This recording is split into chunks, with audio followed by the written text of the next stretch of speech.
Bienvenue sur Serial Entrepreneur. C'est François et cela me fait très plaisir de vous retrouver pour ce nouveau podcast. Cela fait désormais à peu près 5 mois depuis la création de Serial Entrepreneur. Au total, 5 épisodes, 5 parcours inspirants, 5 belles rencontres, plus de 1400 écoutes et de nombreux retours positifs. Le podcast est un format fantastique et nous ne sommes qu'au début de son émergence en France. En septembre 2016, Erwan Jeguzo et son ami Simon Marcus décident de lancer leur plateforme de podcasting aux États-Unis, Pipa. Après plus d'un an et demi d'existence, 300 000 $ levés et 3 mois d'accélération chez Techstars à Los Angeles, Pipa héberge désormais et diffuse de nombreux podcasts réputés tels que Nouvelle École, Binge, Louis Media ou encore le DJ mondialement connu Tiesto. Ma rencontre avec Erwan Jeguzo a eu lieu fin mars dernier sur Shaper, l'application de networking cofondée par Ludovic Huro, qui était passé d'ailleurs sur Serial Entrepreneur en janvier dernier. Un match, puis quelques messages échangés pour programmer notre premier rendez-vous, un déjeuner au bistrot L'Arrivée à Rennes, histoire de discuter sur nos parcours respectifs et parler podcast évidemment. C'est à ce moment-là que je lui propose d'enregistrer un podcast ensemble et de lancer Serial Entrepreneur sur Pipa en parallèle. Il accepte directement et nous voilà le 23 avril dernier au village Baïsa Ille-et-Vilaine à enregistrer un échange. Dans ce podcast, on parle de son parcours, de ses expériences professionnelles, de Pipa évidemment, et puis du podcast, des podcasts en général. Bref, je vous souhaite à tous une excellente écoute. Salut Erwan. Salut François. Je suis très heureux de te recevoir au village Baïsa Ille-et-Vilaine pour ce nouveau podcast. Moi, je ne sais pas si tu le sais, mais je démarre chacun de mes podcasts avec le début de l'histoire, là où tout a commencé. Et donc moi, j'aimerais savoir au tout début, donc quelles études as-tu fait et également ce que tu souhaitais faire au départ. En fait, très tôt, je me suis rendu compte que l'outil informatique, c'était quelque chose qui me plaisait beaucoup. C'était cette capacité de créer quelque chose avec mes mains, avec ce langage, et je trouvais ça très fascinant. Donc j'ai commencé par faire un IUT SRC à Saint-Lô, ça m'a beaucoup plu. Ensuite j'ai continué sur une licence parce que ça me plaisait, je voulais continuer mes études. Ça m'a aussi beaucoup plu, donc j'ai enchaîné sur un master à Angers, à l'ISTIA. Et donc là c'était plus dans l'informatique, la programmation proprement parlé, mais c'était plus dans l'innovation, la veille stratégique, ce genre de choses. En gros, utiliser l'outil informatique pour arriver à ses moyens et puis innover de cette manière. Après, alors ma première expérience professionnelle, c'était en Allemagne. Je voulais travailler pour Euro RSCG. Donc c'est une grosse agence de publicité française. Ça s'est fait racheter depuis. Donc j'ai passé presque 4 ans à travailler en Allemagne. Alors je suis arrivé, je parlais pas beaucoup allemand. J'ai beaucoup appris sur le tas et ensuite, j'ai eu la chance de pouvoir m'expatrier à New York. J'avais déjà essayé par le biais d'un stage, j'avais pas réussi, je parlais pas bien anglais. En quelle année ça ? Alors ça devait être en 2007. Ok. Même avant en fait. Et je me souviens d'un entretien au téléphone. Je comprenais pas en fait, donc au final j'avais raccroché. Mon niveau d'anglais était très déplorable. Donc voilà, quelques années après, le destin revient retaper à la porte. Et donc là, j'ai pu partir à New York et puis vraiment découvrir la vie là-bas, en fait, qui était complètement différente et puis hyper effervescente. C'était génial pour ma situation, c'est que vu que j'ai un parcours tech et qu'il y a aussi une grosse scène dans le domaine des startups, ça m'a permis de vraiment pouvoir trouver des opportunités super intéressantes. Alors, qu'est-ce que ça veut dire ça ? Par exemple, je bossais pour une petite agence qui s'appelle Domani Studios, donc hyper créative. Là, c'était purement des campagnes marketing à but, d'éblouir la vue, tu vois. C'était un peu du grand. Plus axé web ou juste marketing ? Du web, ouais. Okay, du coup, je créais les plateformes web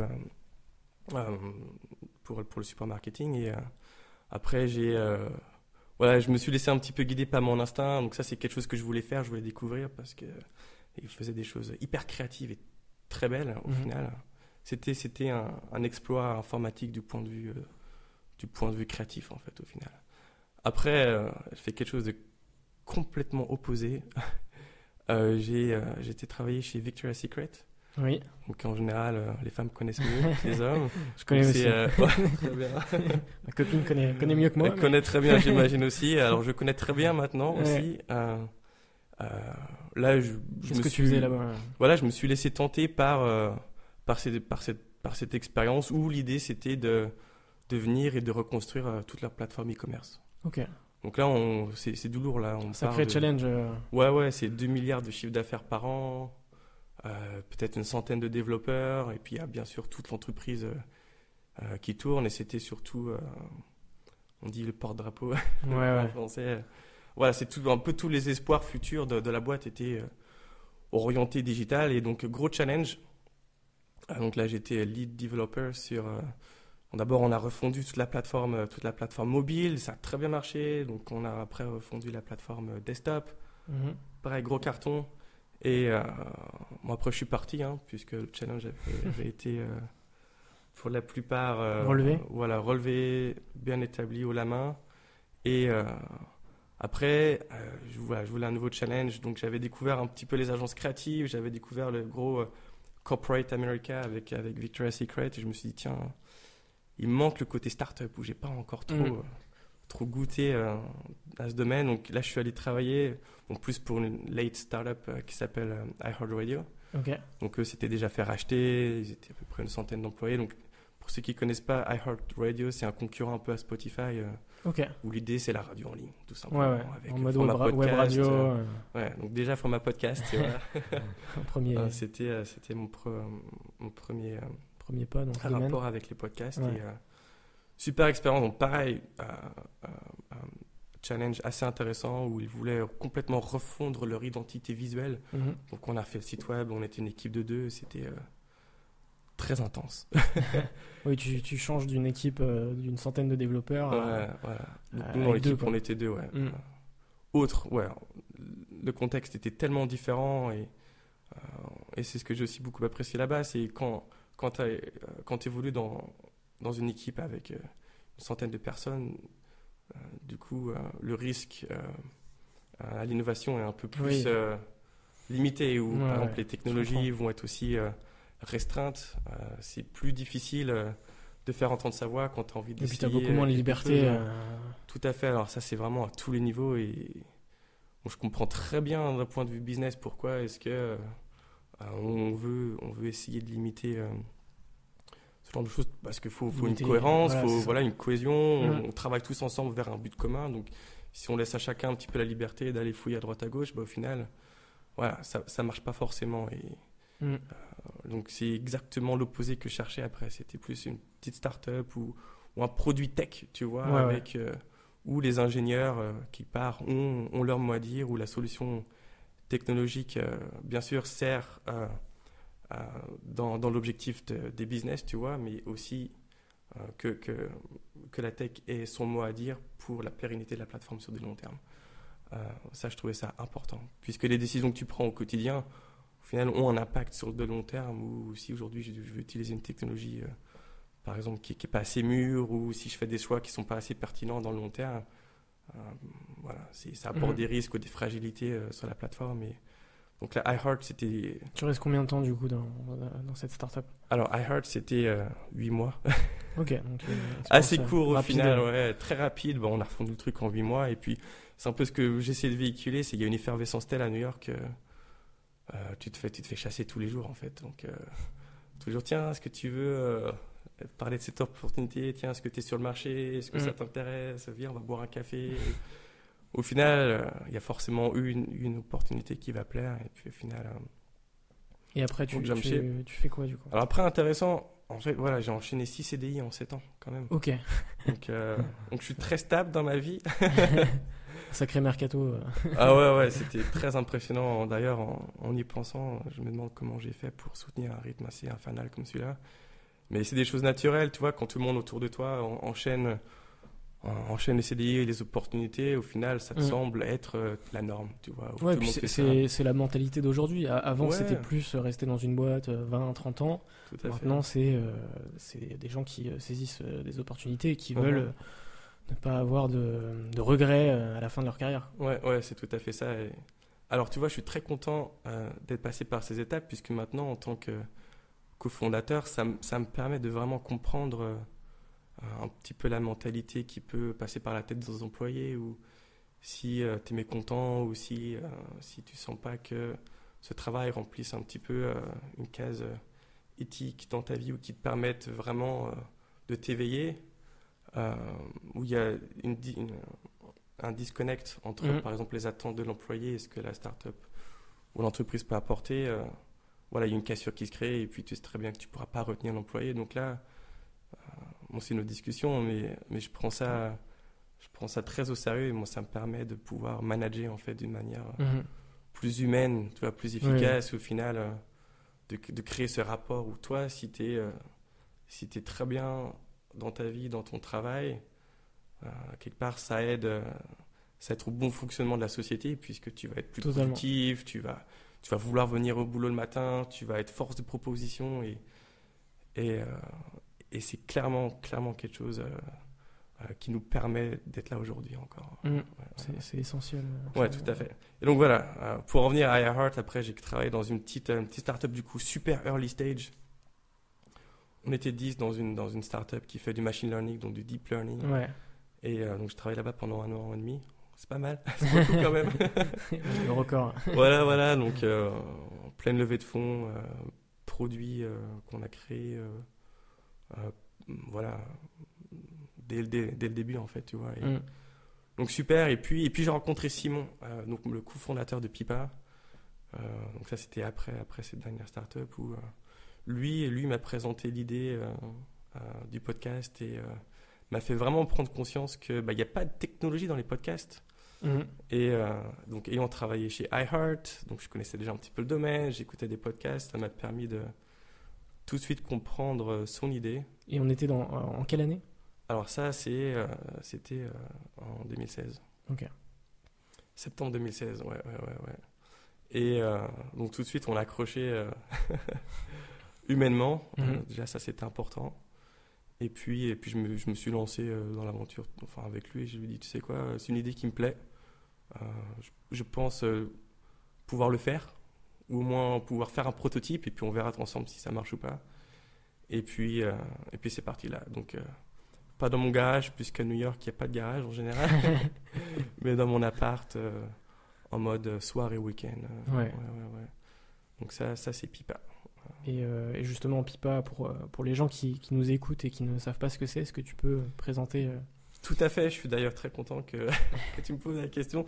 Alors Pipa, c'est une plateforme de distribution et de monétisation des podcasts. Alors les podcasts, tout le monde commence un petit peu à connaître, mais c'est au final assez récent en France. L'engouement s'est fait sentir il y a déjà quelques années aux États-Unis, donc il y a un petit décalage. C'est un format qui existe quand même depuis très longtemps. Ça existe depuis longtemps, mais ça n'a pas été consommé de manière C'était très utilisé par les radios pour mettre leur replay en podcast en fait. Ouais, surtout en France d'ailleurs. Ah oui. L'idée c'est donc les radios ont déjà tout leur contenu audio. Il y a ce nouveau média qui est hyper compatible au final. Il suffit juste de mettre les fichiers qu'on a déjà dans un flux RSS. Ouais. Et donc ça marche très bien pour les radios. Donc il y a eu, en tout cas en France, un léger cannibalisme de la part des radios, mais aux États-Unis c'est complètement différent. Où bien sûr, donc le média existe depuis déjà longtemps, mais il y a eu un effet. Il y a eu quelques podcasts, donc je sais pas si tu connais, genre Serial ou Startup de Gimlet qui eux ont réussi les premiers à atteindre des audiences monstres. Et là, du coup, tout le monde s'est rendu compte que le podcast est un média très intéressant, avec un potentiel qui avait été pas sous-estimé, mais tout le monde a pris conscience. Voilà, les gars, il y a vraiment un truc à faire. Et donc nous, on s'est mis un petit peu sur ce créneau-là aussi. On a remarqué qu'il y avait un manque technologique qu'on pouvait combler très facilement, et on s'est lancé là-dessus. Après. Donc voilà, Pipa, on a commencé à travailler dessus en septembre 2016, donc dans le garage avec Simon. et on a eu la chance de pouvoir passer par l'accélérateur Techstars. Alors pas à New York, mais à Los Angeles. Ce programme est spécialisé dans la musique, entertainment. Et là, j'ai vraiment pris toute la conscience de ce qui est vraiment, tout ce que peut être un accélérateur. Là, on s'est pris l'accélération le plein fait, tu vois. On est arrivé avec un petit produit, même en bêta privée avec quelques podcasteurs. Donc c'est toi qui a tout développé de A à Z. Ouais, jusqu'à Techstars où on est arrivé à 2. Okay. Ça c'était en février 2017. Et combien de temps à Techstars? Alors justement, c'est un programme de 3 mois. Donc eux injectent un petit peu de capital. On a aussi fait une petite levée de fonds, un seed en fait, via un autre accélérateur. De combien Au total, on a levé 300 000 $. Voilà, ça nous a permis d'embaucher 2 personnes pendant Techstars. En fait, c'était d'ailleurs assez intéressant et hallucinant. Il y a Tim, en fait, notre premier employé, Simon, donc mon partenaire, connaissait déjà puisqu'ils ont grandi ensemble en Afrique du Sud. Ok. On l'a fait, Tim, donc lui était déjà à New York, on l'a fait, tu sais quoi, on part à Los Angeles pendant 3 mois, on a envie de t'embaucher, vas-y, viens avec nous. Donc il est venu avec nous, et quelques semaines après, on a embauché Jake. Pareil, on a fait la même chose, on est à Los Angeles là. On sent qu'il y a vraiment quelque chose d'intéressant à faire avec toi. On est en pleine effervescence. On pense que ça peut être une opportunité à saisir pour toi également. Vas-y, viens avec nous. Ouais. Donc voilà, on est arrivé à 2 et puis en 3 mois, enfin pas en quelques semaines, on était 4. On a doublé quand même. Et puis donc c'était 3 mois hyper intenses où vraiment tu vis au rythme de la communauté. Donc c'est des batchs de 10 startups. On était 11 du coup pendant 3 mois et t'es plongé dans une soupe d'investisseurs potentiels, de clients potentiels, de mentors, des personnes qui ont déjà eu des startups, donc qui peuvent t'aider, essayer d'approfondir ton projet, de le mûrir, d'apporter des conseils, ce genre de choses. Donc toi, ça te permet, au niveau de tout finalement, c'est vraiment toi en fonction d'une certaine affinité, tu vois, avec ces personnes, et puis elles peuvent te permettre d'approfondir ou définir ton business model ou ta stratégie d'attaque du marché, ce genre de choses. Bon, après, il y a l'effet pervers où, du coup, s'il y a 100 personnes qui viennent te parler, tu peux être à peu près sûr qu'il y a 100 avis différents. Voilà. C'est très intense de ce côté-là, mais nous, ça nous a permis de décupler en 3 mois, en fait, où on a fait x10 un peu le nombre de téléchargements de podcasts, de clients. Et puis on est sorti avec une plateforme déjà beaucoup plus robuste, tu vois, en 3 mois. Donc après, on revient à New York et puis voilà, en fait, Techstars marque vraiment le début. Juste pour revenir à Techstars, vous avez eu des mentors du coup, du mentoring Ouais. Est-ce que tu as des entrepreneurs qui t'ont plus marqué que d'autres Alors, en fait, c'est ça, un des bienfaits d'avoir un cofondateur, c'est que Simon, donc le PDG, lui, s'est chargé plus particulièrement d'être au contact avec ses partenaires externes pour que moi et du coup les 2 autres personnes puissent se concentrer sur la création du produit. Parce que c'est très facile de se laisser tenter par parler toute la journée sur ton beau projet qui oui, j'y crois, ça a de l'avenir. Mais au final, tu fais rien. Donc nous, on a choisi très tôt d'un peu... Et puis c'est bien d'avoir cette complémentarité entre deux. Tout à fait, et je pense que c'est une super bonne chose d'avoir donc une bonne complémentarité, mais aussi une bonne entente avec ton partenaire, en fait, au final. Où, très naturellement, tu vois, Simon, c'est quelqu'un qui est très à l'aise avec les gens, qui a du bagou, qui est aussi intelligent, donc... Bon, je dis pas que j'en ai pas, mais lui, on l'a marqué beaucoup plus. Et puis moi, j'avais cette facilité à créer le produit, tu vois, à essayer de focaliser toutes ces idées sur quelque chose qui soit concrétisable. Et puis du coup, j'avais les moyens de le faire. Donc ça marche très bien encore aujourd'hui. C'est vraiment superbe. D'ailleurs, c'est un des critères de sélection pour Techstars. C'est si tu n'as pas de cofondateur, t'as pas ta place là-bas. Ah ouais, carrément. Les startups où ils ont fait des études, peut-être que ça a changé, je sais pas, mais un des gros critères de succès des startups, c'est d'avoir un cofondateur ou non. Ah ouais, c'est marrant ça.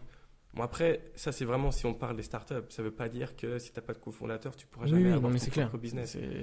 Mais dans une optique, levée de fonds, dans une optique de croissance accélérée, tu vois, c'est a priori un des éléments favorables. Ok. Et donc là, tu me disais aussi, donc vous revenez à New York après cette belle aventure.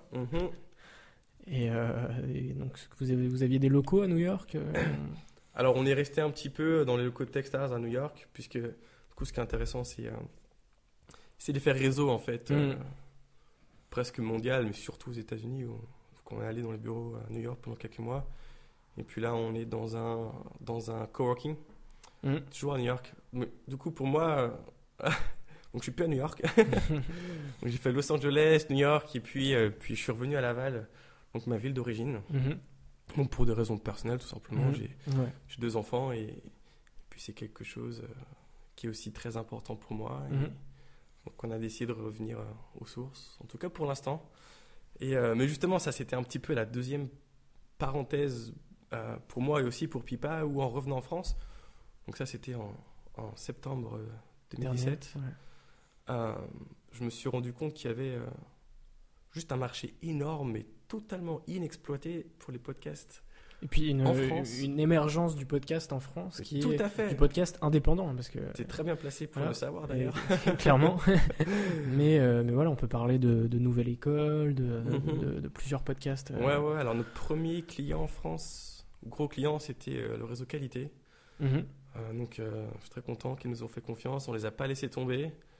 Et puis avec l'effet communautaire, avec l'effet bouche à oreille, très vite on a pu acquérir d'autres podcasts indépendants, d'autres réseaux. Maintenant on travaille avec Nouvelle École là, depuis pas très longtemps.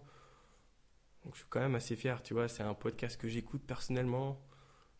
Moi aussi. Ouais, voilà. On est d'accord. Et puis le fait de l'avoir chez nous, tu vois, pour moi c'est un peu un gage de qualité ou de succès, mais pas seulement, tu vois, j'ai juste l'impression de créer un produit qui répond juste très bien aux podcasteurs. J'étais très honnête dans ma démarche, même dans la création de ce produit, où c'est pas quelque chose qu'on choisit de faire pour nous, tu vois, c'est un peu dans l'idée Lean Startup, où on se laisse guider par tes besoins. Toi-même, tu pourrais me dire, tiens, moi, j'ai envie de voir ça sur Pipa, voilà, j'ai envie de construire ça. Il y a très forte chance qu'on soit amené à le faire, je veux dire, tu vois, on essaie de créer... C'est une plateforme qui est modelable et qui, tout à fait. Alors, qui va clairement évoluer. On est encore assez jeune pour avoir beaucoup de flexibilité et on ne s'est pas encore ancré dans quelque chose qui soit définitif. Mais je ne pense pas que ça se fera, tu vois, on ne crée pas le produit pour nous et pour les podcasteurs. Et le seul moyen pour moi d'avoir un réel succès, c'est d'être présent dans la communauté et de les écouter et créer un peu une plateforme à leur image. Donc on a beaucoup de chantiers en ce moment. Mais du coup, finalement, ton retour en France pour des raisons personnelles, c'est entre guillemets top pour Pipa, dans le sens où tout à fait. L'objectif, c'est clairement de viser le marché français. Ouais, donc là, il y a beaucoup de choses à faire. Nouvelle École, c'était déjà quelque chose, mais il y a d'autres gros acteurs. Donc Binge Audio, on commence à travailler avec eux aussi. Donc, ça, c'est génial. Donc autant Autonin, tu vois, c'est un podcasteur indépendant qui n'a pas forcément une vue sur la monétisation. C'est très bien, hein, chacun son enjeu, chacun son truc. Binge, c'est différent, c'est ils sont dans le podcast pour en vivre, pour faire du contenu de qualité. Et voilà, contenu de qualité, ça a un coût, et ce coût, faut juste pouvoir en vivre. Et donc nous, je pense qu'on peut leur apporter une solution aussi de ce côté-là. Donc on y travaille. Et l'objectif aussi pour Pipa, c'est de trouver des annonceurs. Ouais, alors ça, c'est un peu la deuxième étape où donc là, on a ce produit qui fait la distribution. On peut distribuer vraiment, même toi, ton podcast un peu partout. Notamment sur Spotify. Voilà, on était d'ailleurs les premiers à le faire en France. Ça, c'est cool. Ça nous a donné beaucoup d'engouement, tu vois. Ça fait beaucoup de bruit sur Twitter. Je te le cache pas, on a eu beaucoup d'utilisateurs grâce à ça. Donc ça, c'est bien. Et donc ça, c'est l'aspect distribution. On essaie, toi, par exemple, ton podcast, de pouvoir le mettre partout. Ça c'est un enjeu qui n'est pas totalement atteint, mais on va le faire d'ici quelques semaines, quelques mois. Donc après, il y a toute la partie monétisation. Donc là, on a développé une technologie assez puissante au final qui peut te permettre de monétiser tout ton back catalogue. Donc traditionnellement, si toi, par exemple, tu voulais mettre une annonce sur ton podcast, il faudrait le jour en fait où tu veux le publier, il faut déjà que tu l'aies vendu et tu le vends une fois, voilà. Mais ton podcast, lui, potentiellement, il peut vivre des années, tu vois. Et donc il y a un gros manque à c'est de l'affichage dynamique comme sur YouTube, ouais, tout à fait. Voilà, ou l'analogie du blog, par exemple, c'est comme si tu écrivais un blog, tu mets une annonce et tu le vends une fois, et puis après tous les lecteurs qui viennent lire ton article, tu ne gagneras plus jamais de l'argent dessus. Donc ça, c'est un modèle qui paraît dérisoire sur un système de blog, même sur Spotify, ce genre de choses pour la musique, mais le podcast fonctionne encore de cette manière. Donc là, on apporte une solution.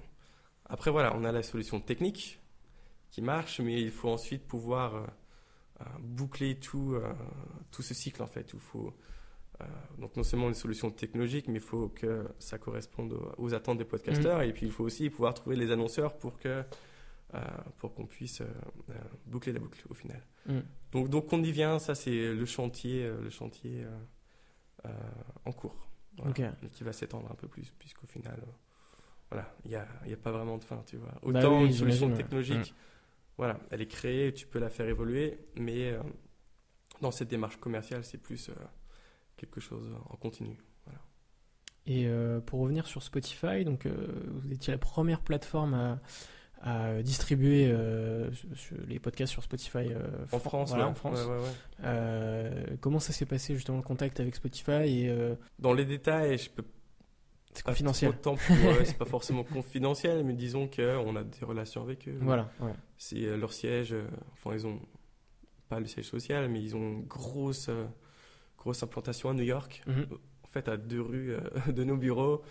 Moi, je connais quelques gars qui bossent là-bas. Au final, il y a une connexion presque naturelle qui s'est faite. Et puis, eux se lancent aussi beaucoup dans les podcasts. Et puis, on a trouvé une entente de ce côté-là où on leur apporte du contenu de qualité, en fait. Totalement, ouais. Ouais, c'est gagnant-gagnant. C'est top. Et aujourd'hui, c'est quoi les plus gros podcasteurs que vous avez, aussi bien américains que français? Ouais. Alors, notre plus gros client, c'est Tiesto. Je ne sais pas si tu connais. Le DJ. Ouais, je connaissais pas avant. Maintenant, je connais. Alors, j'écoute de temps en temps. En fait, c'est marrant l'anecdote puisqu'on l'a eu grâce à Techstars. Où, vous l'avez rencontré du coup? Ouais. Alors, il me semble... Non, pardon.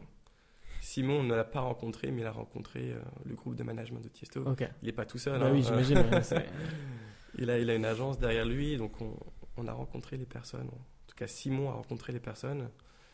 Et puis, mais c'est un podcast, enfin c'est très marrant puisque son podcast a littéralement explosé. Où, je ne vais pas donner le chiffre exact, mais quand on l'a eu dans les premiers jours, il n'a pas fait péter pipa notre plateforme, mais presque, tu vois. Il avait déjà un trafic monstrueux, donc c'était la première vague de scale, tu vois, à laquelle on a dû faire face, et ça c'était génial puisque moi ça m'a permis de refondre un petit peu notre data pipeline vers un système qui était plus viable à une grande échelle, tu vois. C'est toujours en mode startup, on a commencé juste avec une petite base de données, tout simplement, voilà, faut commencer quelque part, on voulait pas trop mettre des moyens dans une technologie sans vraiment savoir comment ça allait être utilisé. C'est clair. Donc voilà, on a mis de toute façon, au fur et à mesure, tu vois. Vous réajustez en fonction des clients. Tout à fait. Tout à fait. Et donc le jour où on l'a eu, on a dû faire une fonte de CD la pipeline. Ça nous a mis plusieurs semaines, mais là c'est hyper robuste. On a d'ailleurs fait un article à ce sujet. Sur le site de Pipa, sur votre blog? Ouais, sur la refonte de CD la pipeline. Ok. C'est très intéressant. Mais du coup, l'anecdote, c'est qu'entre-temps, lui a multiplié presque par 10 son audience. C'est plusieurs millions d'écoutes par mois? Ouais, on parle de plusieurs millions, très clairement.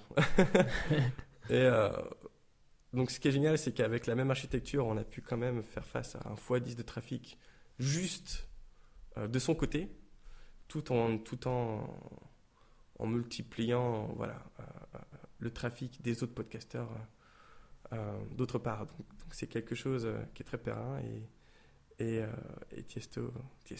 Ah ouais, c'est la classe. Quand même. Après, là en France, donc voilà, Nouvelle École, c'est un des plus gros podcasts en France. Et puis avec Binge aussi, eux ont beaucoup de contenu, qui a beaucoup d'audience. Donc on voit aussi beaucoup de trafic. Il y a Louis Média, non aussi? Alors, Louis Média, oui, on travaille avec eux depuis déjà quelques mois. Alors, ils commencent, tu vois, c'est autre chose. Ils font du très bon contenu. Ouais. Nous n'avons pas encore les audiences de Nouvelle École. Ça fait pas aussi longtemps qu'ils sont lancés. C'est peut-être plus du podcast de niche, mais c'est un format totalement différent, mais c'est hyper quali. C'est pas facile de comparer. C'est clair. J'aime beaucoup ce qu'ils font en tout cas. Je suis très content de pouvoir les accompagner d'ailleurs. Ouais. C'est clair que c'est hyper cool. Une autre question, j'aurais pu la poser au tout début, mais Pipa, pourquoi ce nom? Ça vient d'où? Beaucoup commencent à me poser cette question. Au final, la réponse, c'est une réponse assez simple et puis belle au final, où c'est un nom qui est très agréable à entendre. Ça n'a pas une signification particulière. C'est un nom court, mémorable, qui était aussi disponible, hein, tout simplement. Ok, et puis, c'est marrant. et puis on s'est lancé là-dessus. On s'est dit que ça pouvait porter une belle image, une image du produit. Ouais, Mhm. ouais. Ok. Pas de signification concrète. Pas de signification concrète, ouais. Ok. Pour revenir au podcast, est-ce que tu écoutes beaucoup de podcasts et c'est quoi les podcasts que tu écoutes fréquemment? Alors j'en écoute moins en ce moment. Bizarrement, je sais pas. J'essaie d'écouter pas tous ceux qui viennent sur notre plateforme, mais presque. Mhm. Au moins de pouvoir connaître ceux qui s'intéressent à Pipa et ceux qui nous font confiance pour pouvoir créer peut-être un lien. Ou souvent on me demande aussi. Est-ce que vous allez créer votre podcast chez Pipa? Alors on en parle. On a beaucoup de chantiers. Celui-là, c'est clairement pas une priorité. Ouais, j'imagine. Mais on aura sûrement beaucoup de choses à dire. C'est quoi les objectifs pour Pipa? Alors il y a quelque part, en fait, on n'est pas podcasteurs nous-mêmes, on n'a pas un devoir, mais un objectif d'accompagnement des podcasteurs. Bon, je pense que tu peux imaginer, on nous demande assez régulièrement, on nous demande beaucoup de conseils. Soit au niveau du matos qu'il faut acheter, des logiciels. On leur conseille toujours Pipa, hein, mais pour les choses qu'on fait pas. Très étonnant. Ouais, il faut des outils comme tu le sais. Mais il y a aussi, par exemple, dans les formats, dans les canaux de distribution, dans comment faire grossir son audience. Il y a beaucoup de conseils qu'on peut apporter. Et donc, j'essaie d'être là pour les podcasteurs. Au lieu d'avoir mon podcast, j'essaie d'être utile aux podcasteurs pour essayer de les aider dans leur démarche. Après, les projets varient. Hein, c'est pas un accélérateur de start-up, c'est un accélérateur de podcast. Tout à fait. Au final, c'est gagnant-gagnant puisque leur succès fait un peu le nôtre. Puisque si leurs audiences sont assez considérables, nous, ça nous permettra aussi de les monétiser, tu vois. Et puis sur ce modèle économique, on prend une commission. Et donc, on s'y retrouve tous au final. Okay. Après, il y a quelques podcasts que j'écoute, donc moins, mais alors, mon premier amour, j'ai envie de dire, mon deuxième en fait, c'est Planet Money de NPR. Donc ça, c'est aux États-Unis. C'est un format que j'aime beaucoup. C'est un format court sur des sujets très contemporains. Alors, c'est souvent lié à l'économie ou à la société ou anecdotique en fait, mais toujours en rapport avec la société. Pour créer des conversations où j'aime beaucoup pendant ces 15 ou 20 minutes que j'écoute, quand je sors, j'ai l'impression d'avoir appris quelque chose qui peut me servir et puis je me sens bien, tout simplement. Donc ça je vous conseille. J'écoute beaucoup de podcasts américains au final. Là, par contre, mon premier amour, dis-moi. On parle d'amour dans les podcasts, hein, c'était Dan Carling, donc c'est un podcast qui s'appelle Hardcore History. Donc lui, format hyper long du coup, c'est des épisodes entre 4 et 6 heures sur des thématiques c'est dingue, histoire du monde ou histoire des conflits. C'est un travail d'investigation considérable. C'est un travail à plein temps pour lui. Il fait des épisodes qui prennent aux tripes. Tu vois, j'imagine. C'est très très très intense. Il a écouté en plusieurs fois du coup. Ah ouais. Bon, à moins que tu fasses un Paris Marseille au quotidien là. Ouais, c'est ça. Mais tu l'écoutes en plusieurs fois et puis c'est un petit peu un cours d'histoire fait par un passionné d'histoire. Et j'ai trouvé que la manière dont il raconte et la qualité du contenu était inégalée, tout simplement. Ok. C'est cool. Bon écoute, Erwan, je te remercie pour cet échange. Ouais, merci à toi. Et puis on se retrouve très prochainement sur Pipa du coup. Super. Ciao. Allez, salut. Merci d'avoir écouté ce podcast. J'espère que ça vous aura plu. N'hésitez pas à vous abonner sur SoundCloud, sur Apple Podcast et également à l'emailing sur serial-entrepreneur.fr. N'hésitez pas aussi à m'envoyer votre feedback par message privé, c'est très important, sur les réseaux sociaux ou par mail directement, françois@serial-entrepreneur.fr. On se retrouve très prochainement pour un podcast et moi je vous dis à très vite.